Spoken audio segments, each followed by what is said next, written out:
Hey, folks, we are live. Welcome into Fandom Menace tonight here on World Class Bullshitters. Today is Wednesday, May 13th, 2020. There's a lot to talk about. Let's get started. What do you want to talk about? I said, is it really? It's already 2020. Let's talk about the fact. Let's debate whether it is actually 2020. I think it's time to debate whether 2020 is the worst year of my existence, my life. For society, probably.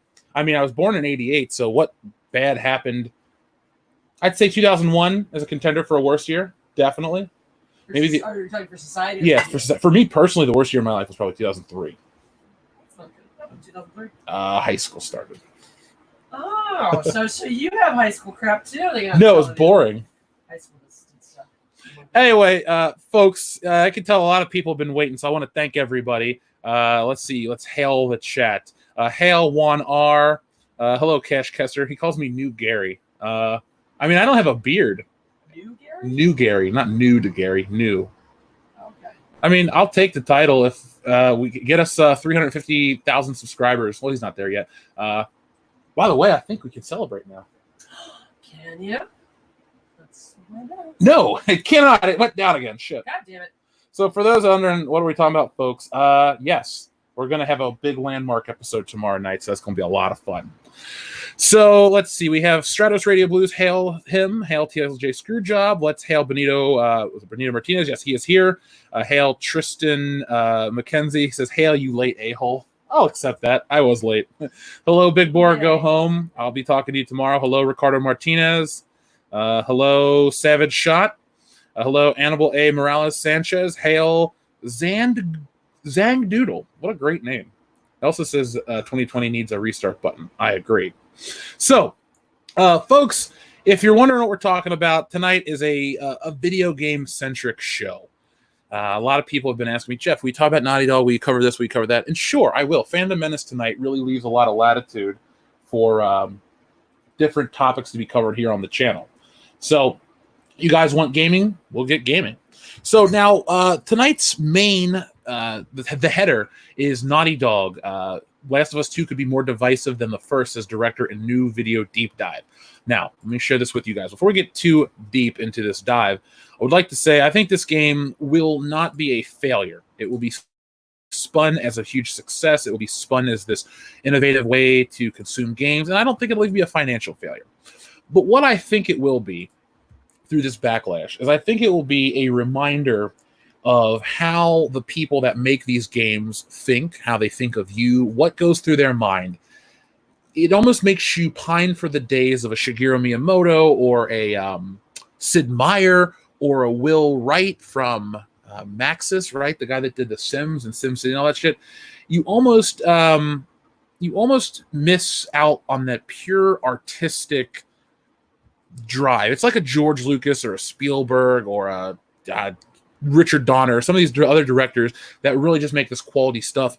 And now you got people like your Rian Johnsons and your Abrams and your people over at Star Trek that they're not really worried about the core quality. They're really worried about putting their imprint, their beliefs, whatever I'm into in 2017 when we started development of this game. Like, that is my personal belief. We're in this era of politics outweigh original entertainment. And so people are saying, yes, it's going to be The Last Jedi. It might be The Last Jedi. Remember, The Last Jedi did make $1.4 billion at the box office, but that is still $750 million less than The Force Awakens. And The Rise of Skywalker made even less. I don't know Naughty Dog sales figures. I do enjoy the Uncharted series, so I can't dump on them completely yet. But overall, I'm disappointed with Naughty Dog. And I don't really need to talk about, armchair activism for me, talking about, I'm going to boycott this company and this and that.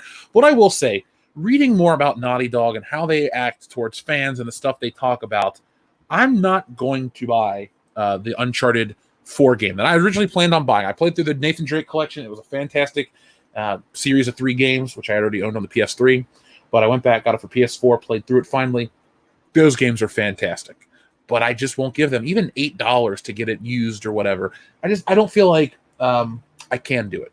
But again, you guys do what you want. Now, I did see an extra interesting point from Stratos Radio Blues. It will be done as a franchise regardless.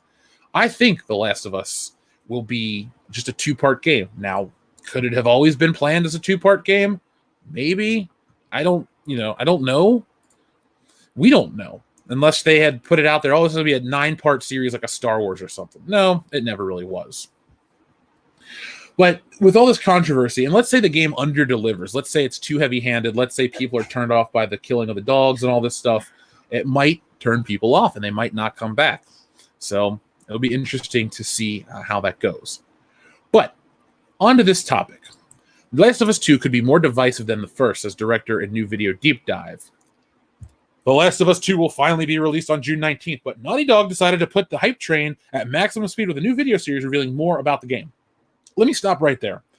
This isn't Naughty Dog putting a hype train at maximum speed. This is Game Radar trying to spin this. Naughty Dog is responding.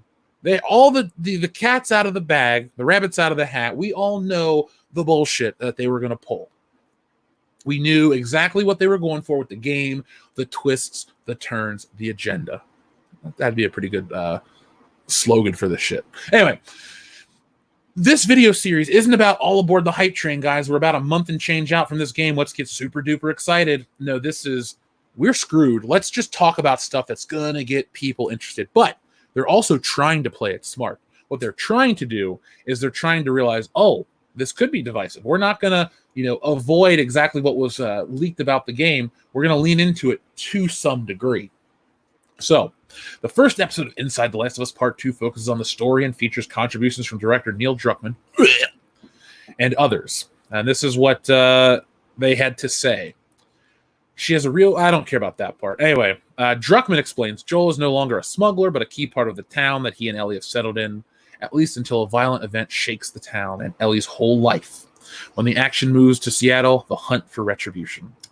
I know, even in the studio, we've had a lot of philosophical arguments about some of the events that happens in the game, reveals Druckmann.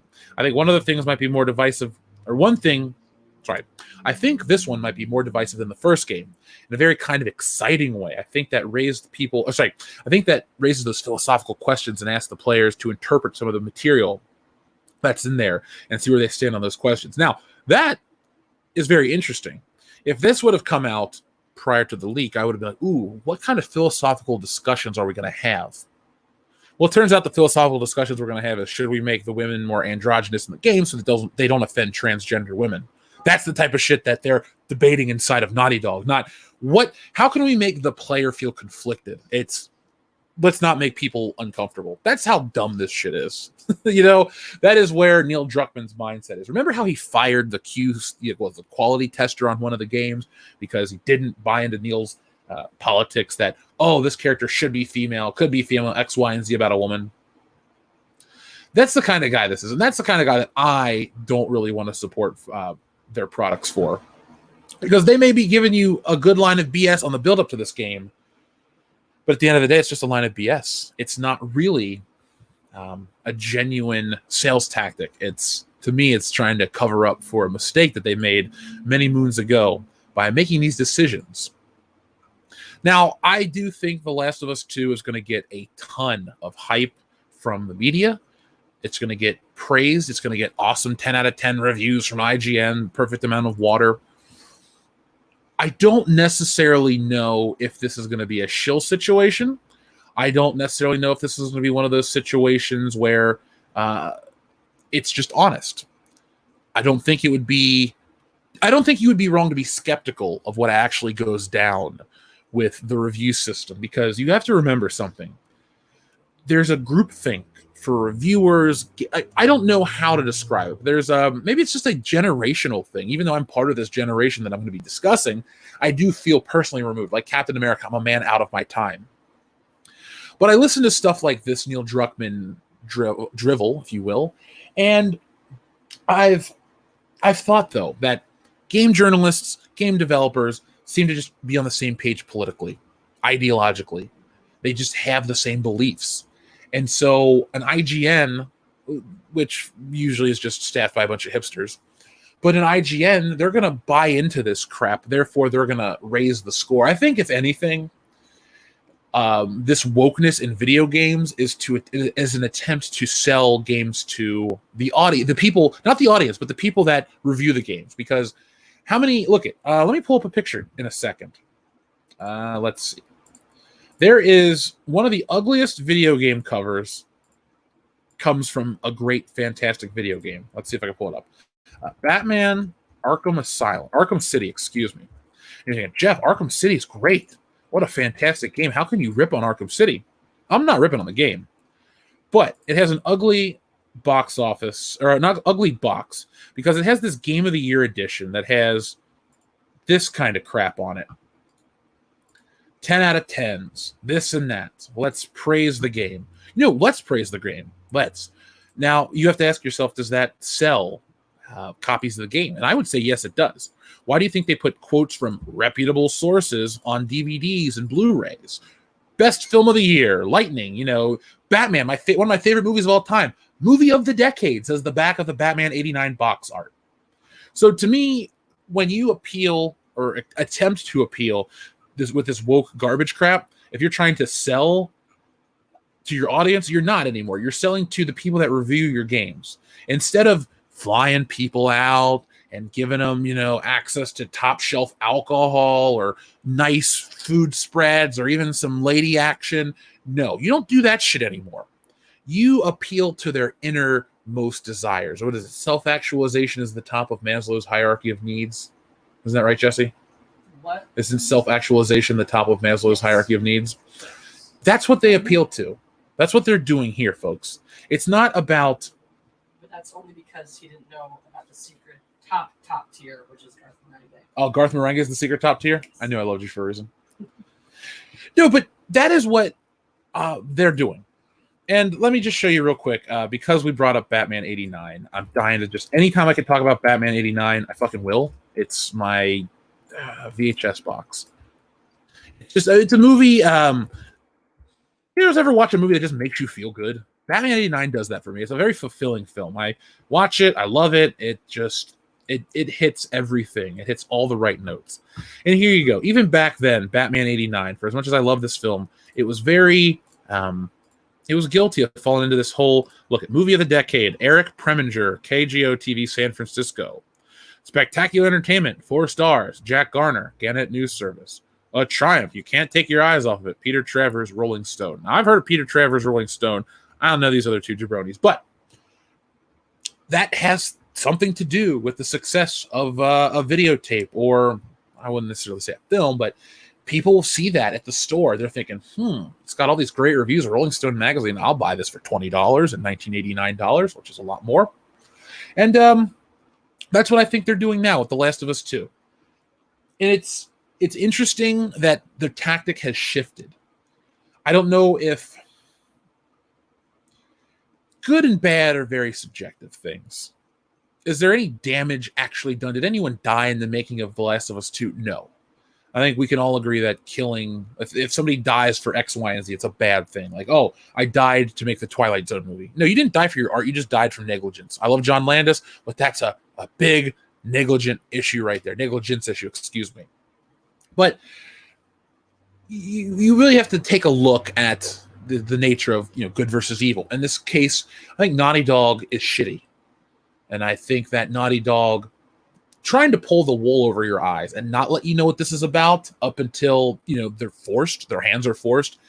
I think that is pretty dirty too. I know nobody wants to be preached to. Nobody wants to be talked down to. What people want is at least, let me rephrase that. What I want out of an experience, a video game, is I want to leave the game excited for more. And you think, well, Jeff, the game's over. What are you waiting for the next one? You want them to rush it out? No, I want to go back and replay it. Spider-Man on the PS4, fantastic game. That's my definition of a 10 out of 10 game. Bought the DLC, 100% of the game. What did I do? I went back and played it again. To me, it is the perfect Spider-Man game. It's a perfect game. I love everything about it. You go, what about the Miles Morales and the Mary Jane stuff? You know what? Maybe I didn't like it at the time, but maybe it breaks up the monotony. I don't know. Maybe in the next one, they don't have that. That'd be even nicer. But my point is, I was so interested in that. I was so fulfilled. I was so happy. Maybe with this Naughty Dog game, with The Last of Us 2, they should have taken let's sell you on the technical prowess, the story, this, that, and the other, but they couldn't keep their hands off the ideology. So, let's see. I didn't even know the Last of Us sequel was on my radar. Miles Morales is cool. Miles Morales I have softened my stance on the character, not on his existence, but Into the Spider-Verse is a very good movie. And people go, Jeff, you hate, X, Y, and Z Marvel. I do. I think Spider-Gwen's a dumbass character. I think Miles Morales is pretty dumb why he exists. But I think at least his portrayal in that film was so good that even I was like, how can I be pissed off at this? This is just a quality film. I'm enjoying it. Everyone says, Jay, you don't like anything new. You just like old shit. No, I do like new shit and old shit. It just depends on what it is. So, thank you, Nerdigans. You are right. And Devin, I agree. I also crave for artistic integrity. And for our, thank you, Straight White Male, for the compliment. And by the way, for the listener out there who was asking about the email, it's worldclassbs@mail.com, thebestmail.com. And we always throw that on there too so people don't get confused. Oh, guess what? This stream is already limited ads because we're talking about The Last of Us 2, Jesse. Can you believe that? Seriously. Wow. Yeah. I was pulling up the Backroom app. Because of this topic, it's too hot for YouTube. Isn't that some bullshit? I don't think a video game should ever be considered too spicy for YouTube. We're talking about game controversy. So speaking of talking, let's see. Space Monkey 0899, thank you very much. I believe you were the reason we did this stream today. So folks, if you enjoy this, press 1, and that's a way to say thanks to Space Monkey. He says Microsoft will beat Sony because woke equals broke. Now, I agree with woke equals broke. And I actually do have a whole segment I planned out talking about how in the Me Too era, Sony's trying to self-censor because they don't want to offend. When you're on the side, when you're a game developer, not even a developer, when you're the console manufacturer that's winning your cycle, your generation, if you will, you always get lazy on the next go unless you're Nintendo with the NES into the Super NES life cycle. And even then, it took great competition to actually get Nintendo kicked into higher gear. But hear me out. PlayStation 1 was a success, but it was also an unproven entity. So when they had a little bit of goodwill, some more capital, and a dream, if you will, we'll take it to that approach. The PS2 was the result, and that was a powerhouse of a system. It was a beast, and not in terms of the actual, let me rephrase that, not a powerhouse in the actual tech specs, but just a behemoth on what it brought to the table. It revolutionized home DVD consumption. It brought in internet gaming to a lot of people, online gaming. Yes, the Xbox had a built-in modem, but the PS2 had that idea planned out with the back part. You could put in the modem. It was a separate thing, but it was there. But what happens? The PS2 goes on to be the highest selling console of all time, still to this day. Even if you include handhelds, it beats out the Nintendo DS, which is very close with about 4 to 5 million unit differential. But we're still talking 150 million plus. It's a lot of change. What does Sony do? Well, they don't follow up with the PS3, which is going to be this easily accessible piece of hardware to continue the momentum. They released this beast called the PlayStation 3 that is cell architecture, hard to develop for, overpriced, undergamed, if you will, if we can use that as a verb. But it's this system that, while it took, to the end of its life cycle to become a great value, it started out weak because of the ego. Then you go to the Xbox. Again, unproven entity in 2001. Really built a good following. I bought all these consoles, but Xbox had a really good, it was a good system. I really enjoyed it. It was different. I didn't know if it was going to be the only one, but it got me. Halo, all those fun games. But they come out with the Xbox 360. And the Xbox 360 was a good system, minus some of the issues with the red ring of death and the technical specs. But I will give Microsoft credit. They did take care of it. And they eventually, once they got that all worked out, they did release an Xbox 360 that was no more free of error than any other piece of technology. But once we got to that, the revised one with the shiny silver or the shiny black casing, we were removed from a lot of those errors. And you went on to have a really solid system. You had success. What do? They follow up with the Xbox One, an overpriced powerhouse with technology that people don't want, and the Kinect. What happens? Sony, who kind of got their ass kicked in that generation with the PS3, comes back with the PS4. $100 cheaper, not always online, a really great launch, and it's one of the highest selling systems ever. I think it shipped 114 million units and over, 6 years ago when it launched this December or November. So all of these places, all these consoles always, once they're at the top, they get egotistical. They think they can't do any wrong. Now, this is going to be an interesting one for your Microsoft and your Sony, because Sony is in the position of power by a lot. We're talking, 60 million units moved more so than the from Xbox to PlayStation. But you're also going to have this desire to win again. And up until today, I was all on Team Xbox. Like, full transparency, I do plan on getting both, launching a Twitch channel, going to do that on top of this stuff. We get people ask all the time, are you going to do gaming? Are you going to do Discord? Yes, we're doing all that shit. We'll have a Discord fairly soon. Actually, I'll make an announcement tomorrow night on the show. We're moving into another stage while not changing the show, just getting a little better. Took care of some, behind the scenes stuff. But the point I want to make is you get these companies, they come out egotistical and all this stuff. Microsoft, were consumer first this time. They got rid of Don Matrick from the original Xbox One launch, and they got in Phil Spencer's his name, I believe. They're saying all the right stuff.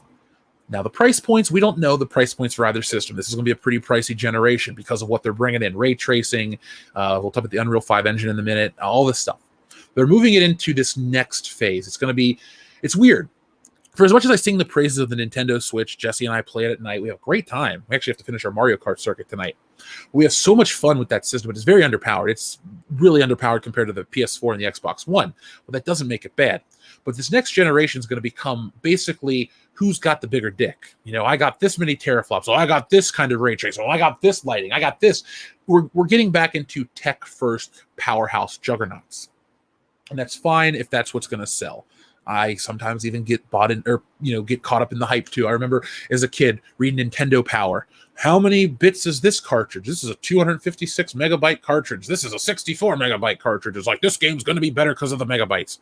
I don't know what the fuck I was talking about. I could have told you what a megabyte, gigabyte, terabyte, all that shit. Back then, I just knew I liked Nintendo games. And if they looked good, they were good to me, even though I was wrong. But I've evolved, I've matured, I've become a fan of how gaming works as a business. And we move forward to now. And this is a really roundabout way to answer a super chat. I apologize for those that are waiting for me to get onto more stuff, but this is important. Talking about going woke, going broke. Sony has had this excellent life cycle for the PS4. Highest selling, great game sales, great exclusives, all this stuff. What do they do to follow up? They're going to fuck it up. Because when you're on top, you get lazy. Look at Rocky. I love the Rocky story. It's not really a reflection of me in any way. I mean, I would like it to be if I was a little more motivated. Maybe I've done more than I give myself credit for. But my point is, I look at the Rocky story, and when he was hungry, he went the distance in the first one, he lost, but he came right back in part 2, and he beat Apollo Creed. But when we get to Rocky 3, when he's on top of the world, not Apollo Creed, excuse me, Clubber Lang really beats his ass because, yes, Rocky's dealing with the death of Mick and other stuff, but Rocky did kind of get sloppy. I think he even says to Paulie at one point, where are you getting these guys from? He's just going through contenders left and right. And once a viable contender comes up, he beats his ass. He lost the eye of the tiger. He had to come back. A lot of these game developers lose the eye of the tiger. They don't, and let me rephrase it. It's not game developers. I'm just going to say Sony and Microsoft. These companies that own these things, they lose the eye of the tiger. They go, well, we're doing this so well, so we don't need to innovate. We don't need to try to move on and become something more. They just kind of write off the success of the previous generation, and it doesn't ever work. It's always cyclical, with the exception of Nintendo from the NES to the Super NES, because when we go to the N64, they got beat by Sony by a lot. I mean, what did the N64 sell, like 32 million units or some shit like that? PlayStation sold over 100. So that's a huge difference. And now that has to do with cartridge technology versus disc, price. I mean, the N64 was, I think the Sony PlayStation was $300 when it launched, and the N64 was maybe cheaper, but the games were like $80. Some of them were more. When I was in my prime of the PlayStation N64 era, your prices were $59.99 for an N64 cartridge, but $39.99 for a PlayStation disc. And a lot of times when you had cross, multiplats, they were slightly better on the PlayStation. Maybe they loaded longer, but they had FMV cutscenes, or they had better audio quality because, PlayStation had CD quality audio. Nintendo, cartridge. And I always use the wrestling video game parallel as my favorite. 2000 is probably the best year in wrestling, not only from the product, but the video games. You had WWF No Mercy come out in November, as well as WWF SmackDown 2 Know Your Role. No Mercy is considered one of the greatest games of all time, but SmackDown 2 is also in a similar category for well-respected, well-loved game. But from a value standpoint as a kid, an adult looking back, $40 and you get SmackDown 2 with all that shit. That's awesome. You get as much as you get in No Mercy.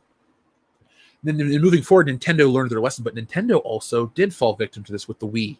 The Wii sold so many units, they thought they could do no wrong. So what do? They introduced the Wii U, and the Wii U is shit. It's the only Nintendo home console I intentionally skipped buying because I had no desire to play it. They did not offer anything that interested me. But I do feel that sometimes a lot of people in this community fall into the get woke, go broke trap. But this isn't the case. And I don't really think, let me rephrase that and correct myself. I don't think it's a trap. There is a trend, and a lot of people follow it. Excuse me. And I think it's a very trustworthy trend to follow. And I almost lament the fact of what we're about to have because I'm a PlayStation guy. I'm a Microsoft guy. I like them all. I just want good games. I don't care if there's a 60% crossover and I get this game on this console. If I'm going to spend the $500 on the Xbox, I want to play Halo, I want to play Gears, I want to play all these exclusives. Same with Sony. The only thing that sucks, though, is Sony's going to be worried about self-censorship. And I don't think self-censorship, any form of censorship is terrible, be it self-imposed, any kind. And this whole trying to clean up the image or not offend in the Me Too era, look, I don't think the Me Too anything in video games go hand in hand. Because at the end of the day, it's all fake. If you're one of those guys that you want to have your anime pillow and you want to play Dead or Alive volleyball and you want to watch the jiggle physics, who are you hurting? Some dude coded that. I'm sure women work on these games too. I'm not trying to discredit women's contributions to sexy entertainment, but because we wouldn't have it if we didn't have them. But the point I want to make though is if you're into game content, if you want to watch Chun-Li's skirt ride up on her big thighs, or you want to look at Cammy or somebody in that thong she fights in, who are you hurting? Nobody. Oh, I'm offended. You know what I'm offended by? Shitty fucking music. But Ariana Grande and all these other people are millionaires. Am I going out there on a crusade? I'm so offended by your lack of musical talent. No, I don't. I just don't listen to it. I don't deal with it. I don't try to change it. That's all these people should be. If you're so prudish and uptight that you can't handle a differing opinion or what somebody else is interested in, get out of here. Just go find something that makes you happy. Gaming is not going to be for you because gaming is such a broad field. It's like Hyrule Field in a Zelda game. You can go this way, you can go that way, you can go to fucking the Hylian Temple, you go to the field, you can go to the Temple of Time, you can go up to Death Mountain, you can go anywhere you want in this game and you can find stuff. That's how gaming works. If you want uptight, prudish entertainment, you can go play Puyo Puyo Pop or stuff like that that's not going to offend you, like a Tetris. If you're a parent, I want my kids to play gaming, but I don't want them to see anything too salacious, give them a Mario game. If you're a teenager and you want to be cool and look older, play a Grand Theft Auto. If you're an adult and you want to laugh at the shit Grand Theft Auto lampoons, you play it as well. But my point is, you don't need to change it. If you want to be in the weird, sexy game stuff, you want to play those, what are those not JRPGs. They're like a Japanese story game where all you kind of do is just pick events and it tells you like what you do. Like a dating sim or whatever. You're not hurting anybody. I don't think anybody needs to censor any of the sexiness of the games. Look, if 5,000 people get off the Chun-Li, guess what? Nobody can feel demoralized or gross or nasty because Chun-Li's not real. You want to bust one out the Princess Peach?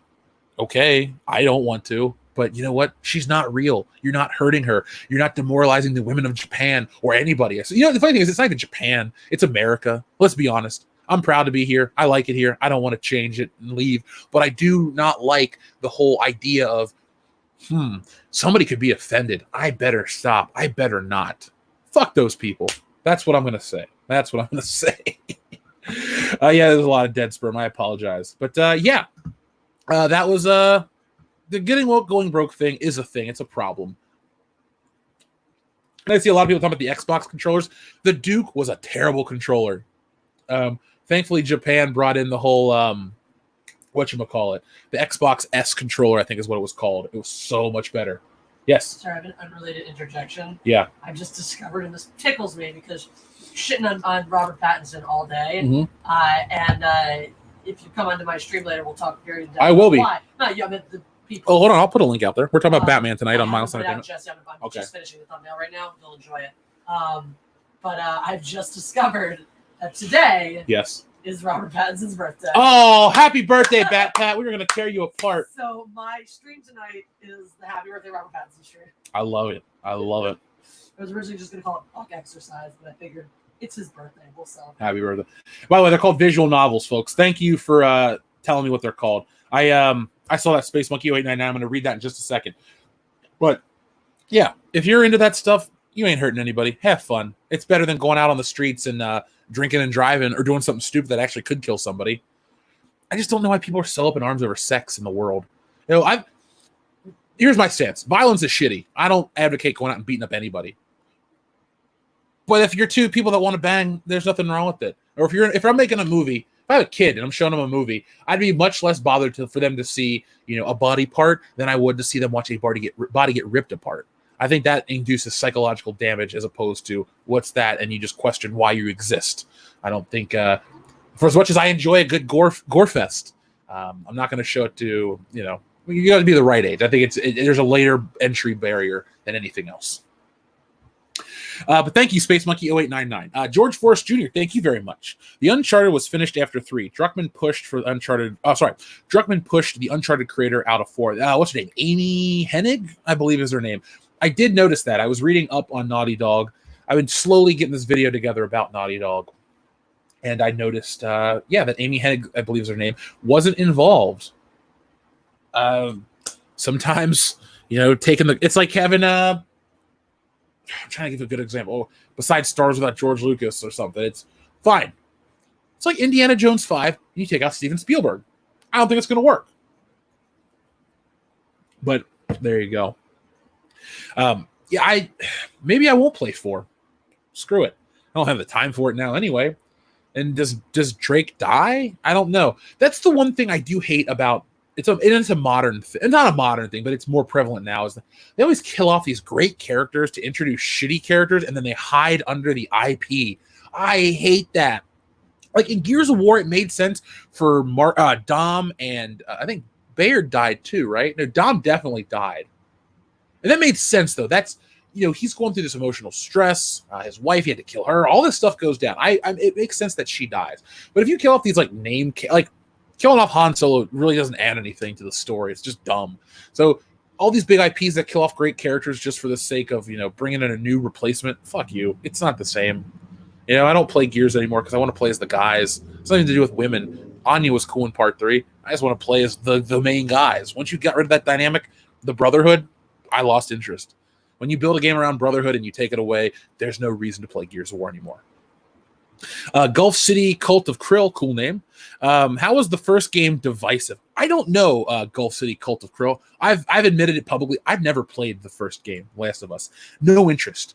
Again, when I talk about being the ideology of the creator / reviewer / me, I usually fall on the outside of that. I do want a great, compelling story. I'm not a simpleton that can't comprehend the complex, evolution of characters and stories and stuff like that. Yes, really.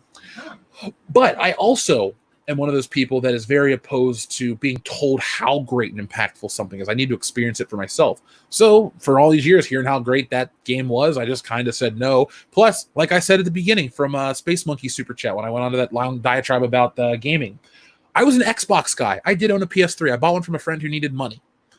I was still all about the Xbox. So any exclusive on the PS3, I didn't think realistically, before my first PS3 was stolen, I had like 5 games on it. Saints Row 2, Street Fighter, Killzone 2 or 3, whatever the new one was, and something else. Everything was on Xbox. I do have dominant systems. Depends on the year. But thank you, Gulf City Cult of Krill. Like I said, I never played it, so I can't really go on to it. Let's see. We also have Stratos Radio Blues. That says the first Last of Us wasn't even divisive. It focused on universal themes. The DLC felt a bit forced because Ellie's sexuality was never a plot point. Excuse me, that makes it divisive because if you focus on universal themes, that means you're not taking extra time to pay attention to marginalized classes of people. And if you're not spending extra time on people who are marginalized and get less time in society's eye, then you are being divisive. That really is a great point, though. I know you're trying to say it facetiously, but I don't think, and this is about people too, not just games. I really don't think somebody's sexuality is the most interesting thing about them. If that's like, oh, my name's Marcus and I'm gay. Okay, Marcus, tell me about yourself. Well, I'm gay. Yeah, but Marcus, tell me really about yourself. What are you interested in? What do you like? What do you dislike? What's your favorite movie? That kind of stuff. But I'm gay. I don't care, Marcus. That's fine. Cool. Enjoy who you go to bed with. I want to know about you, the person. And if your sexuality is at your core, that's all you are at a core, okay, cool. Live your life. I'm not going to judge you, but I'm just not going to be interested to talk. That's how I feel about all these characters. I can list you 10 things about Gears of War, like, oh, Marcus is interesting. He was this war hero, but he was in jail. What did he do? All that stuff. I don't care what Marcus plowed. That's not interesting to me. That's not what I'm interested in the game. I got my own life to do that stuff. I don't care about these fictionalized versions. And by the way, I do enjoy. Somebody said GTA or Saints Row 2 kicked GTA's ass. It did. It really did. Tim Scorpion, thank you very much. He says, you really want to protect your PS5 sales, Sony? Announce that we can kill Abby and Ellie or something. Revenge tastes good. I do like, Tim, for a quick tangent, I wish there was a game where you could kill any character in it and it would alter the game. Like if you played Last of Us and you killed off Abby or Ellie, the game would be like, well, you killed the main character and there's nothing else to play until you reset it. That'd be a fun Easter egg. I would like if they coded a game like that. That being said, I don't think it'll happen. I don't think this will hurt the PS5 sales at all. We're in a weird year where everyone is affected by the beer bug in different ways. Even if you live in a different part of the world, there's some way you're affected. And I live in a place, LA, where there's like, yes, 3 more months of this shit. We're stuck in for 3 more months till the end of July. Okay, fine. I hate it, but I got, I can do other stuff. We got the channels. We got other stuff to do. By the way, next week, I want to make this announcement real quick before I forget. There will not be a High Council on next Tuesday, and there will not be a World Class Bullshitters podcast next Thursday. Why? Well, hold off on the podcast part. We have a High Council Mega Super Hyper European edition. We'll call it the International edition because we already got Mahler locked in. Then we're going to get Andre from Midnight's Edge. Then we're going to get the Critical Drinker involved. I'm hoping if he's available, I'd like to invite Robot Head and possibly one other guy. Got to feel him out first. But there's one other prominent YouTuber. And once I get him locked in, then I'll make the public announcement. But yes, we got something big that week. And I just want to let everyone know, spread the word. Just got this big international High Council coming. It's going to be on at a different time, too. It's going to be on Thursday at, I think because of their time, we have to do it their time because, they're the guests. I got to accommodate them. It'll probably be about 11 in the morning on a Thursday, but you can catch replays and stuff like that. I don't take it down. But just be on the lookout and get excited. Catch it live. Ask your favorite creators your questions and stuff like that. I just wanted to pass that on. People seem to like that information. I'm glad you do, Raphael. By the way, folks, if you missed Drunk 3PO on Jesse's stream, is that link still live? Should be. Yeah, go check it out, folks. It was a lot of fun. Drunk's a great dude. We talked a lot about Galaxy's Edge, and we had some realizations about life. So there we go. But Tim Scorpion, I'm with you. Revenge does taste good, but I really don't think it's going to affect them. Their sales of the PS5 will be affected by other things, external forces, lack of supply, other things like that. So and plus it's a PS4 game, so I don't think enough people are going to be pissed off and just like, I just won't buy the game. If anything, Naughty Dog gets hurt, Sony's fine. They ride off into the sunset happy. Space Monkey 0899, thank you very much. He says, thanks. Well, thank you. Red and Gold Forever 49ers says, great topic and thank you for your honesty. Thank you, Red and Gold 49ers or Forever 49ers, for joining us tonight. And I try to always give my most honest takes on everything. Maybe I'll tell you guys I really liked actually, I won't tell you I liked The Last Jedi. That was going to be a joke. Fuck it. It's stupid. It's a terrible movie. But thank you. Tyler Bokunowitz, did I say that right? Tyler Bokunowitz says, do you think investors lost their faith in games? Maybe. I don't really know how you would go about investing in a game, but maybe, like, I always thought of it as like Nintendo. Like, you could invest in Nintendo. They have this piece of property, and then Nintendo sees like Rare. They saw so much value in Rare, so they became 51% owner or majority or whatever. They became a secondary part, like Naughty Dog is to Sony. Rare used to be to Nintendo. So I think that's what you think of, or that is what I personally think of when you talk about investing in games, investors in games, is these other bigger companies that invest in a smaller company, bring them on board, give them access, make them their go-to company. And Naughty Dog has always been synonymous with Sony. We're talking back to the Crash Bandicoot days, which, God, God, 24 years ago at this point, right? 96 is Crash Bandicoot. And so, I mean, Naughty Dog's always been this, has this association. I don't think there's any other developer that has developed as exclusively for one console as Naughty Dog, the PlayStation.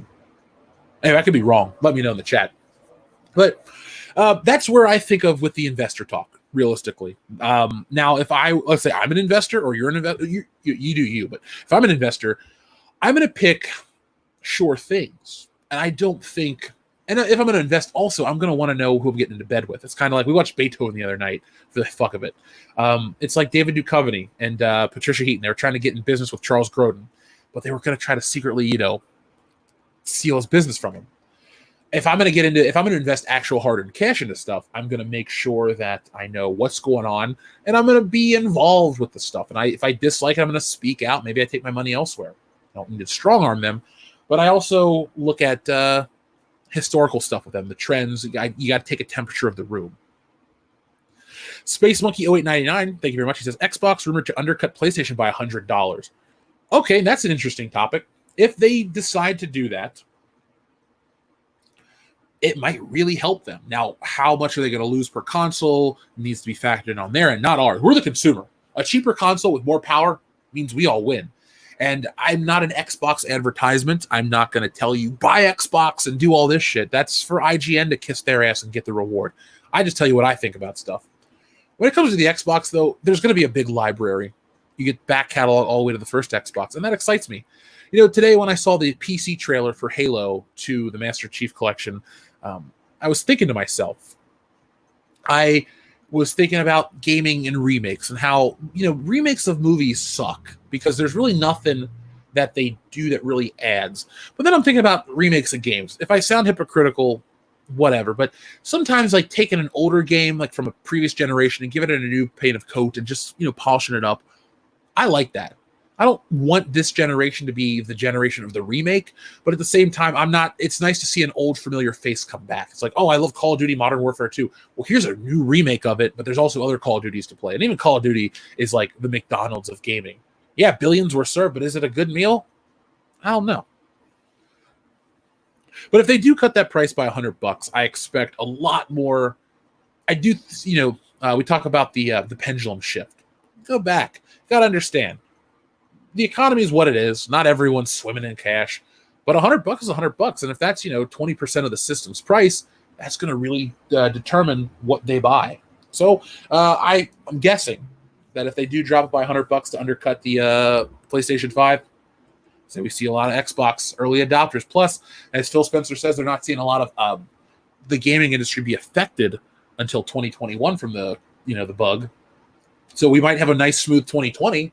And Xbox may take the lead. Who knows? I don't care who wins. I plan on getting both to play on the Twitch channel.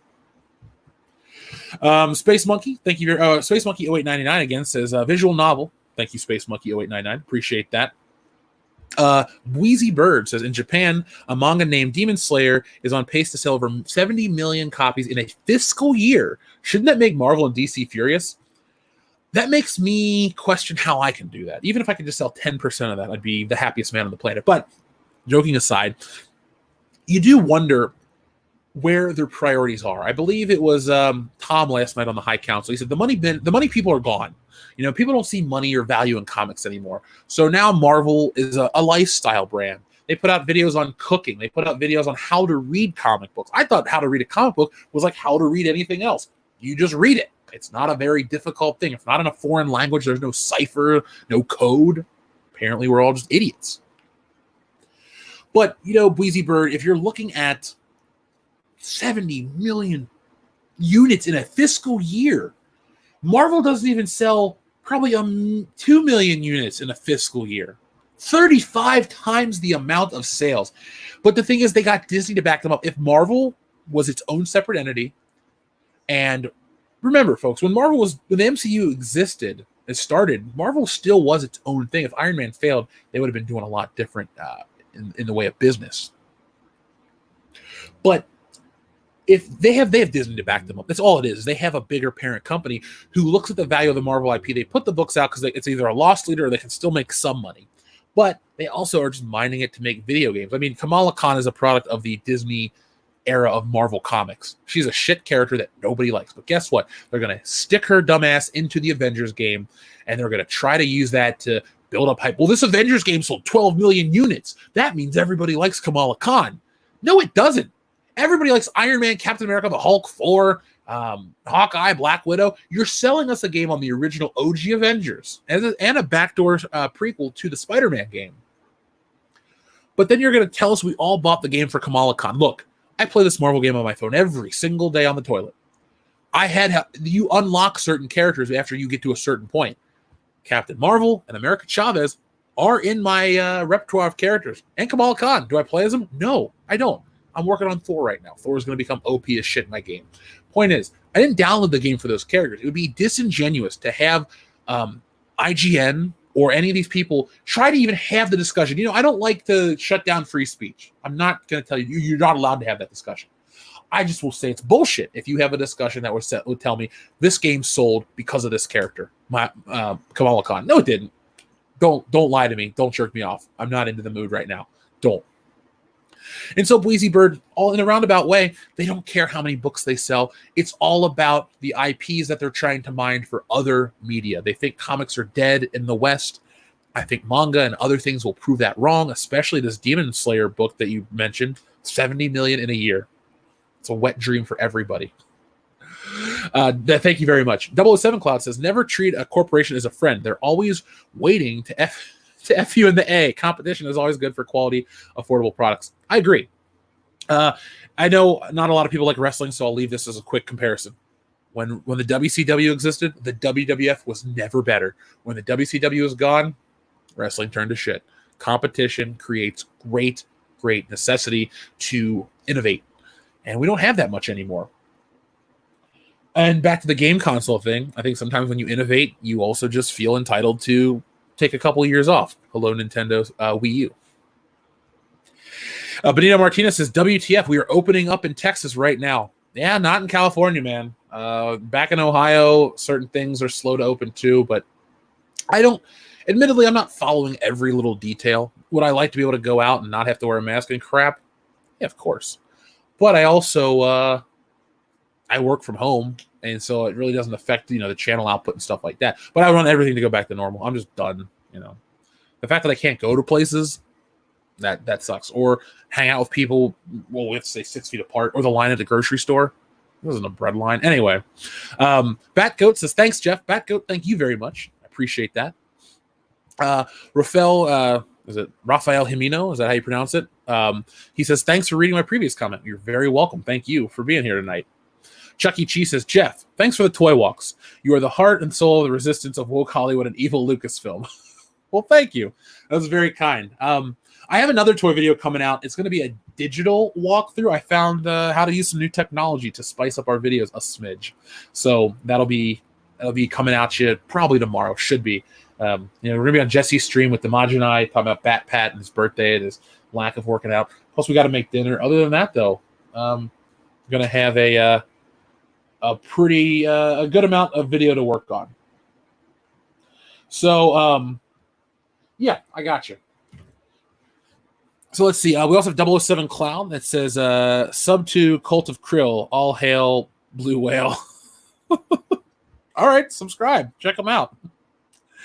And then up next with Stratos Radio Blues, it says, the characters are like their creators. Parasites sucking the life out of the host until only safe space and Snowflake remains and the brand dies. You're not wrong. I feel that it's that way too. It's all about branding these days. It's not about quality, anything. It's about the brand. Even everyone in the fandom is worried about the brand. Now, at a smaller scale, it's kind of important because the brand is all there is. Jeremy's his brand. I'm my brand. Jesse's her brand. These people are the brands. Anna's her brand. But Marvel, on the other hand, isn't just the Marvel brand. It's also the Spider-Man brand, the Thor brand, all these other offshoot brands. And they kind of are failing them. Just because they do well at the box office and are having record years, one, doesn't mean it'll last forever. And two, doesn't necessarily mean that they couldn't do more. There's a phrase they use in wrestling called leaving money on the table. Leaving money on the table is probably one of the worst things you can do because you're just hurting yourself by, I don't even know how to describe what they do. Make bad decisions. And they're not even like bad business decisions that are going to adversely affect everything. It's just like, you're here, but you could be all the way up here. Why don't you want to be up here? Well, I don't want to offend this small demographic on Twitter. Fuck off. That's the stuff. That's the stuff that bothers me. So, let's see. What do we have tonight, too, to cover? I actually have a whole list of topics to talk about tonight. Let me get back. That's the script for tomorrow. Excuse me. So, yes, the Sony censorship. I have an article pulled up that I wanted to talk about. And this is so dumb. This is going to be... The fact that this is a topic, not on the show, because we talk about anything here, really. If it's pop culture related, if you have a good time, we'll talk about it. But the fact that PlayStation and Me Too are sharing an article, like the only thing that I think you could even make an article about is like if somebody Me Too'd somebody and offered them a PlayStation to pay them off, something stupid like that. Now, this is from a couple days ago, last month, but I was asked again to talk about this, and I thought it's really important too because we might see a big change in the way these games are produced from the leader right now, the industry leader, Sony. So, Sony is reportedly changing its standards for sexual content in new PlayStation games in response to the Me Too movement and live streaming. And they show this game. What does this say? Is that Senran Kagura? Oh, versus Dead or Alive 3. That's cool. If you're into this stuff, that's fine. It's a volleyball sim. I've played them. They're nothing incredible. But, I mean, they're not selling you on gameplay. They're selling you on jiggle physics. And if you're, some guy that wants to play it for that reason, you know what, Joel, I won't hold it against you. So I'm going to read you some of the analysis. This is from Business Insider. Excuse me. A little parched. Sony has adopted new standards to cut down the number of PlayStation games that feature sexually explicit depictions of women, according to a new report from the Wall Street Journal. PlayStation 4 is the most popular video game console on the planet, with more than 90 million consoles and 800 million PlayStation games sold around the world. Sony told journalists it changed its policy for approving new PlayStation games in response to the hashtag MeToo movement and a growing interest in live streams on platforms like Twitch and YouTube. The policy shift has reportedly forced some developers to make unique changes for the PlayStation version of their games, and some creators are said to feel that the guidelines are too strict. So, instead of reading an article and breaking it down and stuff like that, let's just talk about these 4 points briefly. So first off, why is this even a thing? Why is Sony talking to the Wall Street Journal? Because the second point negates the first. PlayStation 4 is the most popular video game console on the planet, with more than 90 million consoles sold and 800 million PlayStation games sold. Why are you fucking with success? There's no reason this exists. Again, is this the whole Star Wars Marvel hole that everyone in place of power falls into? We don't have enough. We need more. Where do we go? We got to appeal to these weirdos. Now, that's not fair to call them weirdos. Excuse me. Let me pull it back. We need to appeal to this demographic that doesn't buy games, that doesn't buy comics, that doesn't buy toys, that doesn't buy movies, that doesn't buy the shit we make. We need to appeal to them so they don't rake us over the coals on Twitter. That's what goes down. And that's what bothers me. Because, again, point 3, Sony told journalists that it changed the policy of approving new PlayStation games in response to the Me Too movement. What the hell does the Me Too movement have to do with video gaming? Honestly, give me a real earnest answer. I mean, look, a million people can make a great joke in the chat, and I welcome them. Don't stop yourselves. Have fun. But if you can, come up with a legit reason why Sony needs to take an introspective look during the Me Too movement. Jesse, what's the Me Too movement originally about? The Me Too movement is originally about, I guess it was about calling out sex offenders who had previously had by people who realistically, actually the hashtag Me Too, it started with the toppling of Harvey Weinstein. It became about empowering women to tell their stories when they'd otherwise felt powerless to do so. Now, what does that have to do with the PlayStation? Nothing that I can think of. Exactly. Nothing. This is the dumbest shit I've read. I'm sorry that I'm a month late to this, but I don't care. We're talking about it now. This overt censorship because they don't want to offend, and the Me Too movement. Oh my God. Anyway, and now a growing interest in live streaming like platforms like Twitch and YouTube. Guess what? I'm going to sound like an old man yelling at a cloud for a moment. They don't need to worry about games on Twitch and YouTube. Oh my God, what if who sees this? Guess what? That is the parents' responsibility. If little Jimmy and Tommy see somebody playing God of War on Twitch and they see a boob, guess what? They shouldn't be watching Twitch by themselves anyway. If they see a boob, it's not the end of the world. With this kind of mentality, we're going to become what is a good dystopian sci-fi future where everyone's real sterile and they're worried about offending? Ooh, story idea. Anyway, like a THX 1138 or something, or yeah, or I guess like 1984. 1984. There we go. Sorry. Not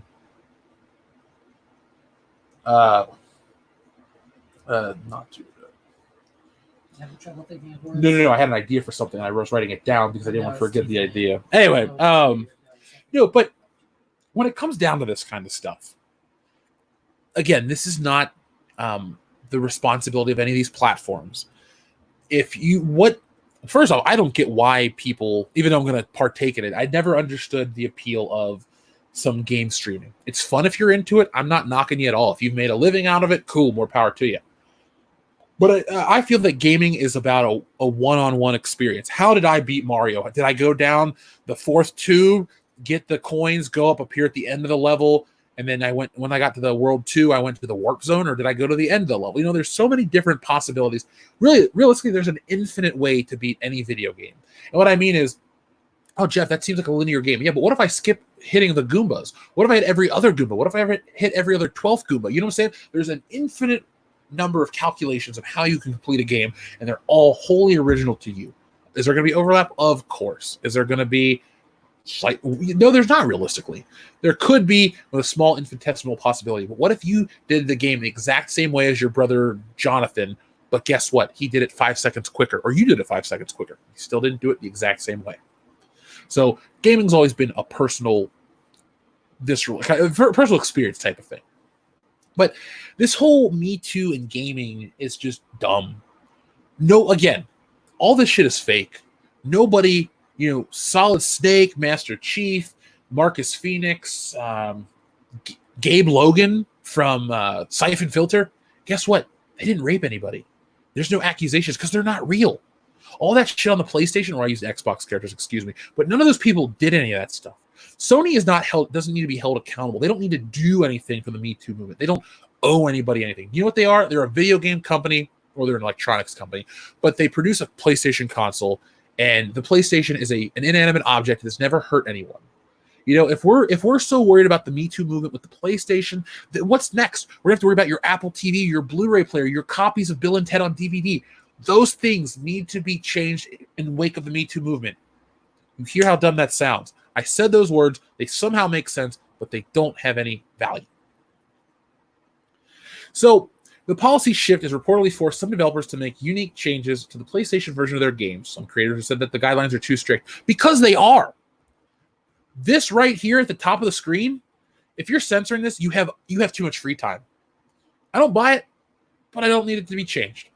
I can't believe that we're so, as a society, this is where we are. PlayStation, if this is going to be their edict moving forward, maybe I don't want to support PlayStation the way I thought. It's like that old saying goes, this person spoke up and nobody came for them, and they came for me and no one spoke up for me, or whatever. I really just fucked it all up. But my point I'm trying to make is, where do we draw the line? It's like I'm vehemently opposed to Splash being censored on Disney Plus. It's not about a butt cheek. It's about what that butt cheek represents. Artistic freedom. Some would argue, what about the artistic freedom to censor it or to change it? I would lead you back to the Star Wars special editions. You don't really own a movie once it goes out into the world and becomes successful, because everybody's experience with that film is something different. Robert Zemeckis, his experience on Back to the Future with it as a film is different from mine. But collectively as a society, we all made it what it was. We didn't make the film. It could be the exact same film, and 12 people saw it, and it's a big flop, and no one ever talks about it again. But it elevated. It became a thing. That's why Josh Gad had a Back to the Future reunion on his show. All these wonderful things come from this one shared thing that we all are a part of. To take that away from us is not only wrong, but stupid. With these archaic shifts in PlayStation, let's play this game. Nintendo used to do this shit back in the day. Remember Mortal Kombat? Mortal Kombat 1 used to, it was all over the news. Senator Joseph Lieberman and Hillary Clinton, everybody said, oh, game violence is going to ruin this generation and it's going to ruin the future of America. Guess what? We've had some really messed up shit like Manhunter. We've had all the Grand Theft Auto games where you could rip people's teeth out, charge them with a battery, kill them, beat them up with baseball bats, blow them up with rocket launchers. Guess what? The spike in violence isn't happening. Joseph Lieberman from 1992. None of that happened. But Nintendo, preemptively, we are going to censor Mortal Kombat. We may have the most visually accurate version on the home consoles at the time, but we don't have, our Mortal Kombatants don't bleed. They sweat. They don't, when you punch them into the pit, they don't bleed out and die. They just fall down and they miss all the spikes. Oh, the fatalities. You know what? Sub-Zero doesn't rip out your head anymore and hold your spine up for all to see as a trophy. He freezes you and slaps you and you turn into a bunch of pieces of ice. What does Kano do? I don't know. He doesn't rip your heart out. He pulls a sweat gland out and takes a bite. Or any of these characters. They're all massively censored. And guess what? While Mortal Monday was a huge hit, I'm sure Mortal Kombat sold a lot of copies on the Nintendo, there was a pushback. The blood code for the Sega Genesis version was so impactful, and that game did well. Probably better on the Sega Genesis. You know what? Let me look that up real quick. Let me find out. So let's see. I want to find out because I'm a man that wants to, if I'm going to talk about sales figures, I want to be able to show them up. So let's see. Mortal Kombat. NES sales. Merch is out. Cool. I don't even finish it. That is not the number. I don't want the consoles. Oh, let's see. How Mortal Kombat defined the console war. Oh, between Sega and Nintendo. That'd be an interesting read for later. I'm not really looking for an analysis. I'm looking for sales. Okay, I'm not finding it right now. I'm not going to sit here and make you guys wait while I look for sales figures. But my point is, with Mortal Kombat 2, Nintendo went the opposite route. They opened the floodgates, pun intended. We saw blood. We saw all the fatalities, babalities, friendships, again, all that crap. Mortal Kombat 2 was uncut, uncensored, and offbeat as fuck. They went all the way. Sony is eventually going to go that route, but at what cost? I would argue that the cost will be if they're picking the worst time to implement these things, because if a developer, let's say Joe Blow developer says, I'm going to just make all my versions the PlayStation version. But let's say Jim Bob developer says, I'm going to make my PlayStation version to their liking so I can be put on their console, but the Xbox version is going to have the extra grisly bits. Well, you know that your games aren't censored on Xbox. Your console's $100 cheaper. I think that's a formula for better success here in the West. In this whole powerhouse generation, we want the teraflops and the ray tracing and all this stuff. That is cool. But if you're also telling people, we don't cut our games, we don't censor our games because of some archaic belief over at Sony, that has really, it's irrelevant. It's not even archaic, it's irrelevant. Me Too and video games do not go hand in hand. Oh, well, Zoe Quinn and Anita Sarkeesian want to act like it does. No, it doesn't. The shit you guys did or didn't do or what you're accused of has nothing to do with the tits in a video game. What it has to do with is prudishness. And it's going to hurt everybody. It's going to hurt Sony. It's going to hurt us. You know, people say about, well, how does censorship hurt the audience? It neglects you from being, you're neglected from being able to consume an uncut version. You know, Brian De Palma was smart. He delivered Scarface to the MPAA in, 1983? Oh, this movie's getting an X rating. It's so violent. It's over the top. I can't believe you had that in the film. You know what Brian De Palma did? He said, I'm going to go back and I'll edit it. Brian De Palma changed nothing, resubmitted it, got an R rating. Scarface is an iconic piece of film. If you cut out scenes like the bathtub scene or when they hung the guy from the helicopter, not only would you be missing out on that, you might miss out on the cultural impact. Scarface into Miami Vice, which eventually leads us to Grand Theft Auto Vice City. It's a big domino effect. But if we had a soft, censored, neutered version of this, we wouldn't have the great entertainment that we have today. So you're missing out on possibilities in the future. And I don't think anyone takes that into account. Oh, this seemed like a great idea. This tattoo at 4 a.m. when I'm shit-faced seemed like a great idea. But the next day I regret it. That's what this is. This is the ugly, bad tattoo that Sony is going to regret down the road. Because Nintendo's made the mistake. They've also kind of never wanted to make that mistake again. That's where they kind of slipped up with the GameCube. Because they had a system that couldn't compete technologically. And there was also a taste for the more violent, the raunchy, the naughty, the risque in the early 2000s. You know, the early 2000s were a very interesting time. You had the game consoles launch in the post 9/11 world. There was a great sense of unity, but gaming was a little more, I don't want to say deviant because that's not the right word to use, but you would find games like a Leisure Suit Larry, like a BMX Triple X. You would have these, the Guy game or Jackass the game. You'd have these games that skewed a little older, and society was just a little more into that stuff. And now I think with the advent of the way we stream TV, which isn't censored, or the way we consume stuff. I mean, Game of Thrones is one of the most popular shows ever. Yeah, it sucked at the ending, but it had tits and it had violence and it had all kinds of stuff. And that was a hugely popular show. Society doesn't only consume the Mickey Mouse bullshit. That's why I don't like Disney buying stuff. I think if I have to break it down, Jeff, what do you dislike about Disney the most? It's the Disneyfication of all of entertainment, because entertainment is supposed to be as diverse as it comes. You want to watch a show about Norwegian sheep herders? Awesome. Oh, it also has a really violent scene in the middle where the sheep attacked the guy and bit his nose off. Oh, we're going to cut that out for the American release. Why? Part of the story. It's dumb, but it's part of the story. Leave it in. We don't really, you know, the biggest movies of all time, even the Avengers has a PG-13 rating. You know, go back to the first Avengers film. People get their arms cut off. The Hulk squishes people's heads. That film had an R rating. They had to cut it back to achieve a PG-13 rating. You know, if you go on the most popular things out there right now, everyone goes on about The Witcher and all this stuff. I believe The Witcher is a fairly violent game, and you might have nudity in it. God of War sure as hell did. Just overall, we're over the as politically correct as society is, our entertainment is very edgy, but it's also very accepted. And I don't know why gaming's going backwards. Gaming's supposed to be the future.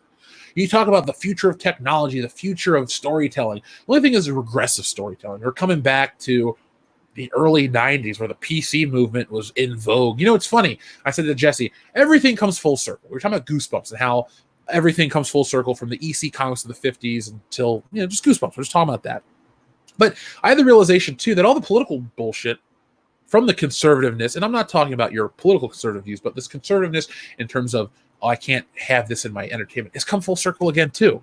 So if you're worried about, oh, we're bringing back grunge and flannel and Fiona Apple from the 90s, I'm more concerned with, we're also going back to a time where political correctness is rampant, and we're only hurting ourselves. So that's what I wanted to say about our that topic with the this whole PlayStation censorship movement. It pisses me off to no end. It's really bothersome because I love the PlayStation. I've had PlayStation's the only brand that I bought every one of their consoles for. And yes, PS3 wasn't my favorite, but I owned two of them. I also owned the PlayStation 4 is the first PlayStation that I only bought one of. I had the original PSX and then I had the PS1. I had two PS2s because one was stolen, and I had the first 20 gig PS3 model, and then that was stolen, and then somebody else I knew. The only reason I've ever owned a PS3 is because I had a friend that needed money, and so I bought this friend's PS3, and I have that to this day, and I use it fairly, not often. I don't have it with me anymore, but I don't want this to be the PlayStation that I skip. I don't want to have to do these things, but if I know, like, one more example, whatever the generation with the Xbox, PS2, and GameCube is, all my multiplats went on the Xbox. It was the more powerful system. It looked better. It had, did it have S-Video natively? Point is, it just looked better all around, all across the board. It was just a better experience to get it on the Xbox. Well, the only time I ever didn't do that was for Soul Calibur 2 because I wanted to play as Link instead of Spawn.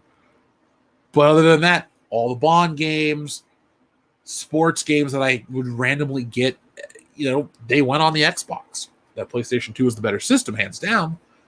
But I'm in an era where I don't play as many games. Multiplats sometimes take, you know, top priority. And if they're not on the PlayStation, maybe I don't need to spend the money on it because it's my money. It's not my mom buying me a gift. It's mine. So, yes, Devin, as I also crave for artistic, integrity. Excuse me. So let's see what you guys are saying about this topic here. So where are we at? Let's see. We had our friend Makini90. What's up, man? He says the controversy of Dead or Alive Extreme 3 not being released in the US was where I started taking notice on the culture war, and coincidentally, the reason why I take passion into the girls I draw. Makini90, you and I are very similar in that. We follow each other on Instagram. We see what we draw. You definitely put way more detail into your inking. It's great stuff. Me, I'm more of a simplistic forms guy, but we both do like to draw women. All different types of bodies, different exposure levels, blah, blah, blah. But we do similar. We do the same thing, just differently.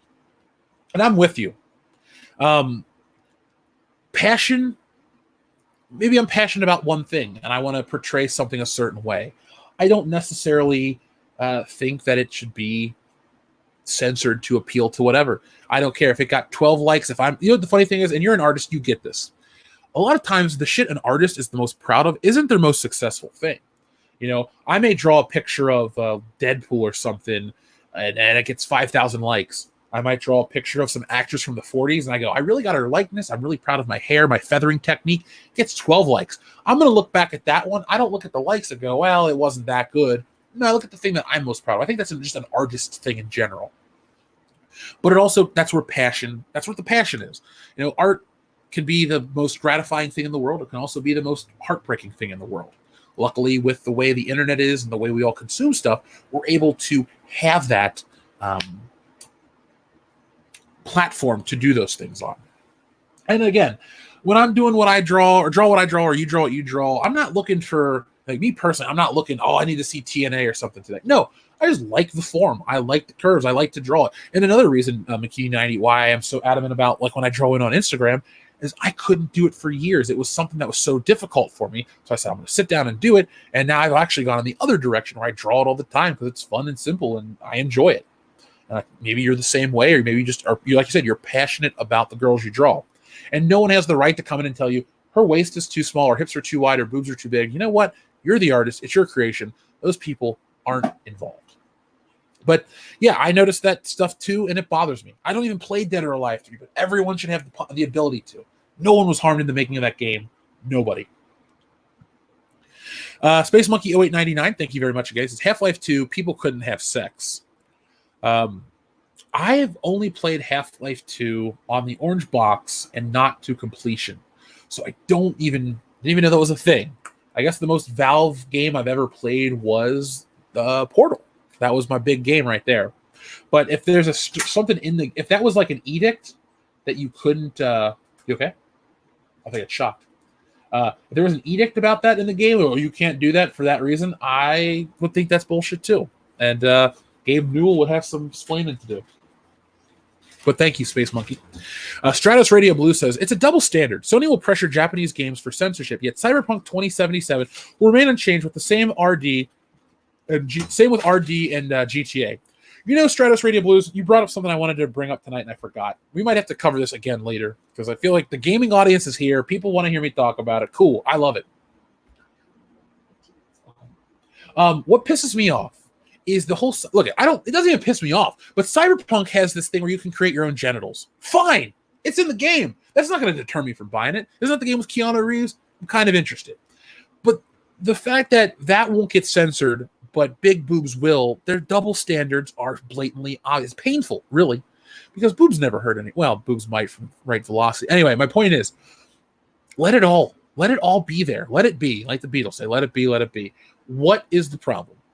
I don't get it. The double standard of, and I use this a lot, and I know I'm repeating myself, but like, if Jessie goes to see Aquaman because she wants to see Jason Momoa with his shirt off, that's fine. I went to see it because I just kind of wanted to see the movie. It looked interesting, and I liked it. And Amber Heard, she shit the bed crazy, but I do think she was nice to look at. My point is, putting a hot person in a movie to sell a movie ticket is not a crime. It's a smart tactic. All the big actors have a level of attractiveness, unless you're a comedian. And even then, you have something that you bring to the table. But a lot of people are these beautiful faces. They can't. Kate Upton can't act for shit. She's a model that got put in movies. She's got big boobs. That's why she's in a bunch of shit, or was in a bunch of shit. That's why she was the nun in the Three Stooges movie. Not because she was this fantastic actor trying to break in. She plays the same ditzy blonde role in every movie. And guess what? More power to her. I wish her the best of luck. But the double standards of we have to cover her up, or we can't do X, Y, and Z. Oh, the swimsuit cover for Sports Illustrated is offensive. What? And it's only, realistically, talking about double standards, it's only with the female body. Because we talk about body diversity, and people jokingly say, dad bod is in, but put more dad bod in movies. Thor was treated as a joke. Let's get and David Harbour's going to be treated as a joke in Black Widow. And no, I didn't read a spoiler. I'm just going by the trailer, and the toy's fat. But my point is, like, if you know, the female equivalent of dad bod's got to be strong and empowering, but the dad bod is a joke, I'm not offended. I'm not bothered by any of this, but there definitely needs to be a leveling out of all this. Because if we're shooting for equality, that's the end game, right? Equality for all, then everything needs to be treated the same. An offense towards this and an offense towards that need to be treated as the same offense. There's really nothing else about it. So double standards are bullshit. And maybe I'm not into these some of these weirder fringe Japanese games, but there are a lot of people that like that shit. A lot of people ask me questions about it, and I feel terrible. It's like, Jeff, I love your channel. Can you tell me what you think about this? I don't know what the hell you're talking about. So sometimes if I don't come back, it's not that I don't like your question. I don't know what you're talking about. And so I, you know. By the way, somebody in the chat says sex sells, but why do we act like the right to censor? Thank you, Juan R. I knew I liked you. I knew I liked you. But yeah, the right to censor, folks, was a wrestling storyline where people would come. I'm just going to show you a picture, and we're going to keep reading the super chats. But I just want to show you the picture. But they were like basically the Parents Television Group, and they would come out and they would censor wrestlers. That you know, there was a wrestler named Mr. Ass. And yes, Mr. Ass, whatever, what a dumb gimmick, what a dumb name. But the storyline was that he was too lascivious in his ways, and he had to be censored for the good sake of television, all the people, the kids that are going to watch their show. So they came in and they were censored. And the messed up part is they kind of won a lot, which is stupid. This is the right to censor. They came in, they censored you. This guy right here on the left, his name was Val Venus, the white guy. His former wrestling gimmick was a porn star. He was censored. He was saved by this guy on the right, Steven Richard. This guy right here, the black guy, Godfather. What was his gimmick? He was a pimp. His catchphrase was "Pimpin' ain't easy." And guess what? He became the good father, and he covered up women because it was the right thing to do. Bull Buchanan didn't have much to do, so they put him in the stable. Ivory, one of the best women wrestlers that doesn't get enough praise, was in it, but she was good too because she was always the woman that wanted to be regarded for her wrestling skill, not her boobs, not this and that. So it worked in the sense of the story, but overall they sucked, and that's where we are now. This whole censorship issue. We feel like we're the people. Society is the right to censor. And the thing is, you don't need to be have like gross depictions of the live sex show like Edge and Lita, but also, you know, if a person wants to show it off, let them show it off. Who are you to tell them differently? Who am I to complain? So Wander, thank you very much. He says, once upon a time there was a credit to give, but now they're really twisting my hand. Or sorry, once upon a time there was credit to give. Now they're really twisting my hand. Nothing I can say but a total eclipse of the brand. Is it wrong that the second he started that, like you started reading that, I was like, oh, it's just total eclipse of the heart? That comes from John Tron. Oh my God, I love John Tron. That would be, you folks want to talk about a big YouTube get, that would be top 3 of YouTubers that I'd love to have on the channel. John Tron. Love all of his videos. It's been a minute since I've watched one, but always makes me laugh. And I love all of them because you haven't watched them in a while. Yeah. There could be new ones that I hate. Seen. Well, you know what? From the John Tron I've watched, he's one of my faves. Him and the Nerd. Love those dudes. But Wander, there you go. That was for you, essentially, Jesse, since you picked up the reference right away. Yay. But I do love John Tron. 007 Cloud, thank you very much. He says, the women in DOA are successful, independent women who can take care of themselves, yet SJWs will relegate them to their bodies. Who's sexist again? That's my girlfriend's favorite series. And you know what, 007 Cloud? That is something they kind of neglect. It's like, it's like you had this the hot lady doctor, but she's also a doctor. You know, she went to medical school, she did a residency. Maybe she wants to dress a certain way. It doesn't take away the fact that she's a doctor. She's accomplished. Maybe on the weekends she wants to flash dance or do whatever. Well, that's for welders. But my point is, taking that away, it takes away their agency. You really do break them down into just a set of boobs. It's perfectly full circle. I mean, it's hysterical. It's hilarious that classic sexist statements are now becoming SJW talking points. Like that was a thing of, a woman can't be attractive and smart. Someone saw a beautiful woman. Oh, she must be dumb, or she's not accomplished, or she's not this, or she's not that. And by doing this, by saying we can't have our powerful, strong, accomplished women be pretty, you're reinforcing that exact same stereotype. The exact stereotype that a woman can't be beautiful and intelligent. So thanks, SJWs. You're really doing a great job out there. They're the worst.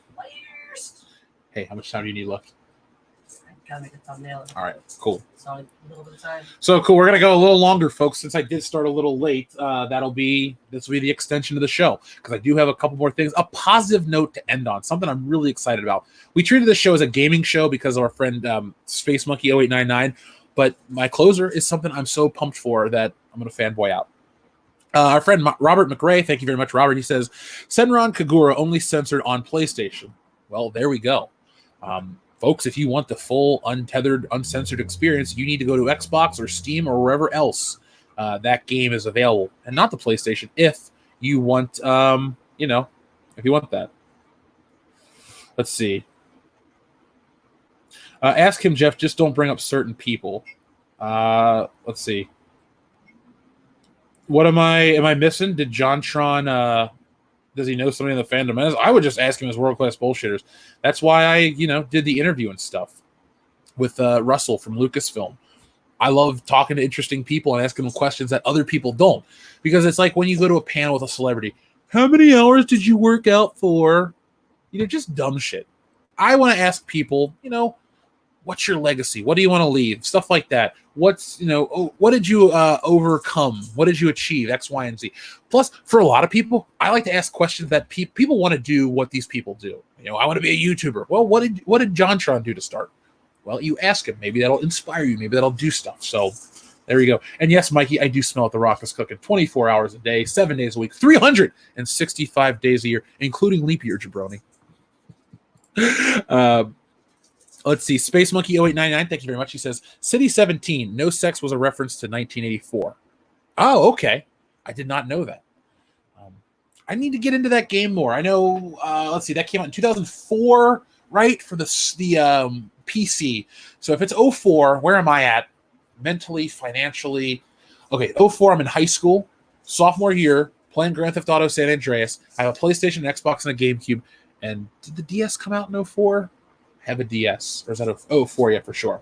But I'm playing that. I'm not touching PC games, so I kind of missed out. And I think there might even be Half-Life on the original Xbox, but I'm playing a ton of other shit. But I'll go back one day and check it out. I have a question. You can put this in the chat too if you want. Put up a new video. Title is either going to be the crazy new Mandalorian theory that might actually be true, or the crazy new Lucasfilm theory that might actually be true. Now this relates to both things. So Lucasfilm the entity and the Mandalorian universe. What's the better title? What do you guys think? Tell us in the chat, folks. I'm personally going with Lucasfilm because of the Lucasfilm war and all that stuff we're talking about. And by the way, folks, if you want more of me, I'm going to be on for a couple more hours tonight. There you go. Follow that link over on Mindless Entertainment. We're going to be talking about Batman and all kinds of stuff like that. We're celebrating Robert Pattinson's birthday. Celebrating Robert Pattinson's birthday. Just because that's what I want to do. It's like, Jeff, what did you do on May 13th? I celebrated the guy from Twilight's birthday. Yay, me. I know. Hooray for me. But, yes. And then we had one more super chat before I want to get to the final topic of the night from Entertainment Hacker. He says, cheers from Tokyo. Keep up the good work. Well, thank you, Entertainment Hacker. It's cool to know that I reach all the way to Tokyo. I want to go there one day. That's probably number one on my list of places to visit in the world right now. It used to be London because I love Bond and all that stuff. I just kind of wanted to soak up the culture. It's slightly different from ours. It's not that different, but I wanted to go there. But kind of some of the political unrest and the things that go down in the country and the way they censor stuff and just the government, that's one of the few political reasons why I won't do something, and it's to go to London. I'm not interested.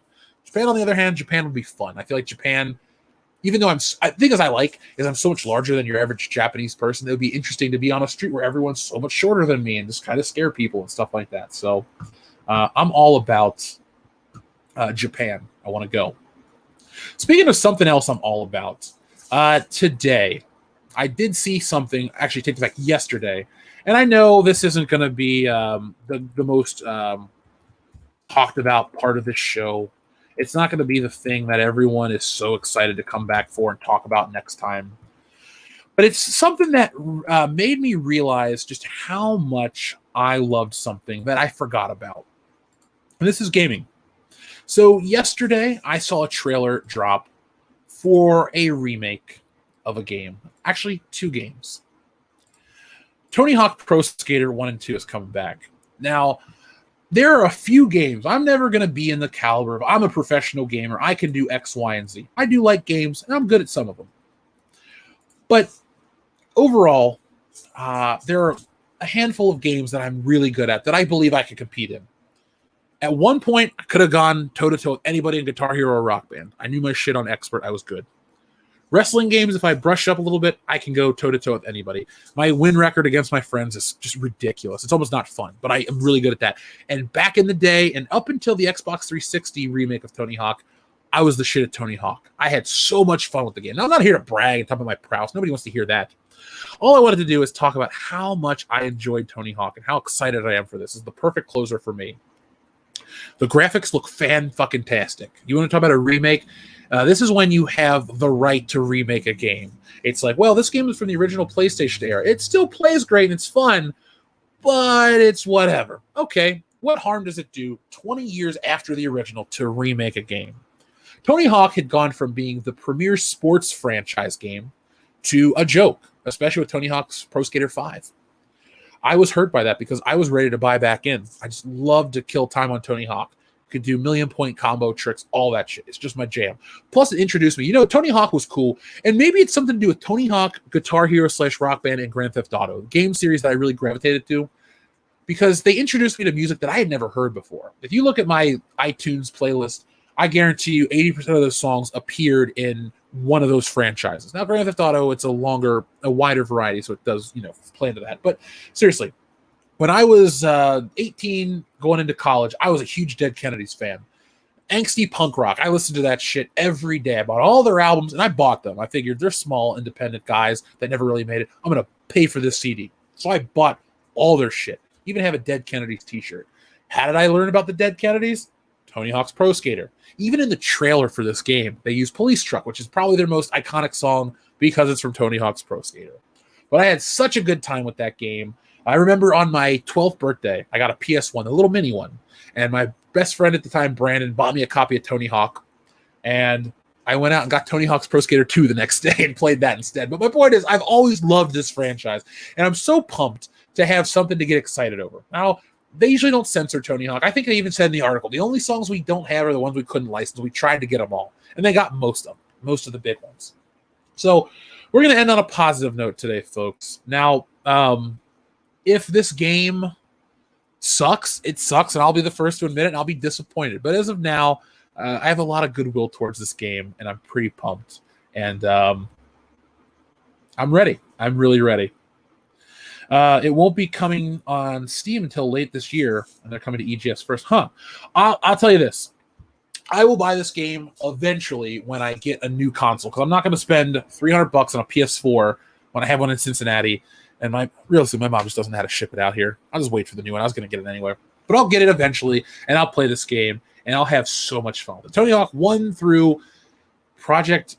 What was the second No, I played through Proving Grounds, I think. No. Whatever the second one on the Xbox 360 was, I played the shit out of that one. And even up until the second to last one, there was a song called Clubfoot by Kasabian. It's a pretty good song. Where did I learn about it from? Tony Hawk's Pro Skater. So, we had one more super chat roll in.